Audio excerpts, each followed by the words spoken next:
Okay, folks, so I was working through the species included in the upcoming Prehistoric Planet Ice Age series, for which I was an expert advisor.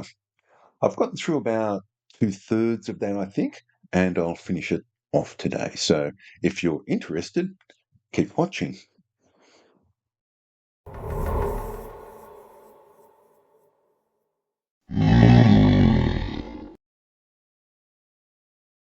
Hi, I'm Professor Steve Rowe. I'm a paleontologist who does real paleontologist stuff, like reconstructing fossils, naming new species, publishing dozens of scientific articles, and supervising PhD students. I've even been known to get my hands dirty in the field, and this means that on this channel, you're watching real paleontology from a real paleontologist. So we finished up last time with my favourite beast, the marsupial lion. Just a reminder, I've published a bunch of research articles on this pouched super predator over the years, and I've also published several episodes focused on Thylacleo in my super predator series. Take a look if you're interested in these. The next animal we see is a species of Teratornis. These humongous North American birds had wingspans that might have reached 4 metres or 14 feet or so. They were undoubtedly very effective scavengers, although some researchers think they may also have been predators on relatively small prey like rabbits. Our Teratorn is harassing yet another giant sloth, Nothrotherios. This species is of particular interest because we have fragments of mummified skin preserved, so we have a pretty good idea of its coloration, which is a real treat. Next up, we flip to Australia, and here we have the largest marsupial that ever lived, Diprotodon optatum.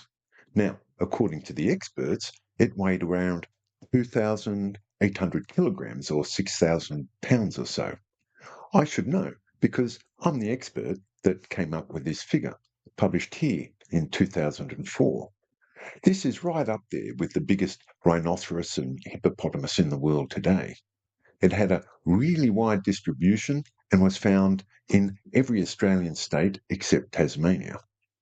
Now, the remaining species don't seem to appear in the trailer, but they are included in the press release. I'm running out of time again, and I really have to get this done today, so I'm going to run through these quickly.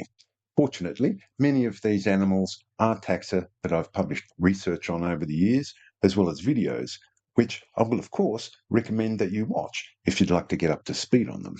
And I'm going to start on these with the further species of saber-toothed cat, because I love saber cats. So far, we've already seen 3 species of scimitar-toothed cat, um, belonging to the genus Homotherium, but there are 2 more saber cats in the series, the dirk-toothed Smilodon fatalis and Smilodon populator. These are truly awesome big game specialists. Smilodon populator in particular is, in my view, the world's all-time greatest super predator. Anyways, like I said, I've done a bunch of episodes on saber-tooths, including crazy marsupial saber-tooths for that matter, and you can watch them all in this binge session if you like, or just take them one at a time. Another serious predator in the series will be the dire wolf. This has, of course, been the subject of ongoing controversy in recent times, with Colossal Bioscience claiming to have resurrected it from the dead. Frankly, this is just so much BS, and I deal with this in this earlier episode here. We also get an appearance from the biggest bear of all time, the South American Arctotherium. This bear was simply ridiculous, easily eclipsing even the humongous giant short-faced bear of North America, which I cover in this earlier episode.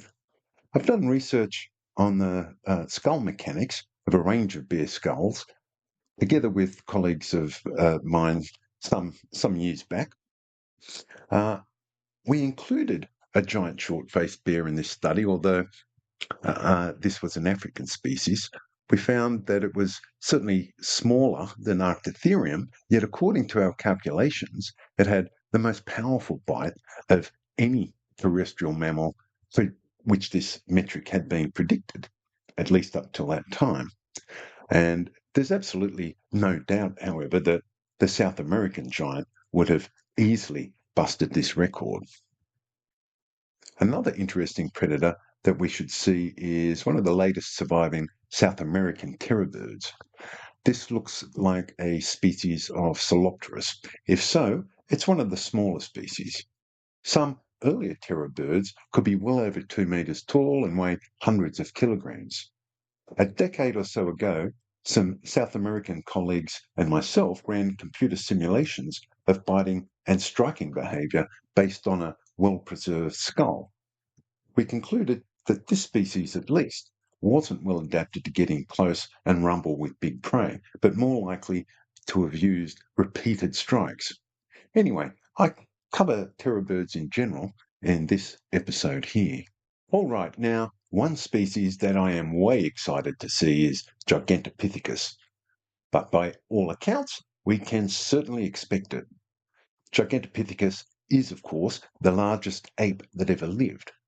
There are some pretty crazy size estimates out there, but maximum dimensions of maybe 230 centimetres or 7 foot 7 inches in height seem pretty reasonable.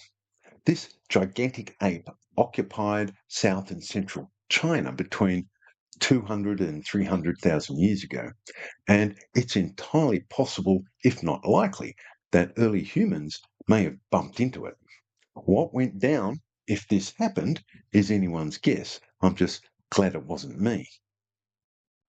Another species I'm very much looking forward to is the giant monitor lizard, Megalania. I've published on this species too. I handled the biomechanics side of a paper with Brian Fry back in 2009. Brian demonstrated that the Komodo dragon was in fact venomous, and by implication, this likely held for Megalania too. Together with my colleague Karen Marino, we showed that the Komodo dragon's skull was surprisingly lightweight and fragile, but on the other hand, exquisitely well adapted to sustain very particular kinds of loading. Again, this conclusion can be broadly transferred to Megalania and other monitor lizards. I covered this stuff in this earlier episode here. Now, I think I've got them all. Extinct species, that is. There are a number of living species included, but I'm not going to bother covering them here. So I hope you enjoyed this little video, and if you did, please like and subscribe to my little channel. It'd be much appreciated.